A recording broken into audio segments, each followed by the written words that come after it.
कृष्णा हिंदू धर्म के एक प्रमुख देवता हैं, जिन्हें बाल कृष्ण, माखन चोर, गोपाल, नंदलाल, यशोदानंदन, रासराज और वासुदेव भी कहा जाता है। उनके जीवन की कई कथाएं और उपदेश हमें प्रेरित करते हैं। श्री कृष्ण की विरासत में से एक महत्वपूर्ण संदेश है कर्मयोग। कर्मयोग का मतलब है कर्म करना और फल की चिंता न करना।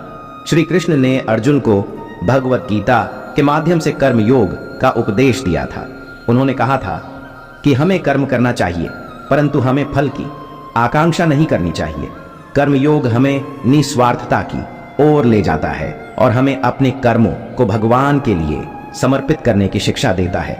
यह हमें सफलता की दिशा में मार्गदर्शन करता है।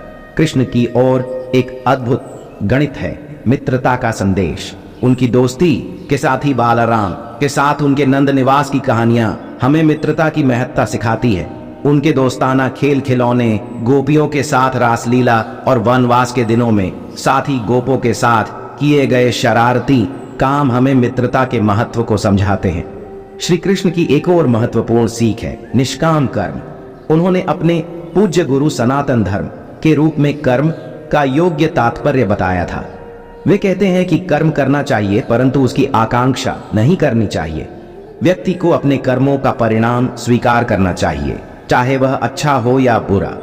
श्री कृष्ण का जीवन और उनके दिए गए उपदेश हमें सही और उच्च गुणों की ओर प्रेरित करते हैं। उनके प्रेरणा स्रोत और उपदेशों को अपनाकर हम समय के साथ अपने आत्मा की प्राप्ति के प्रति अधिक समर्थ हो सकते हैं।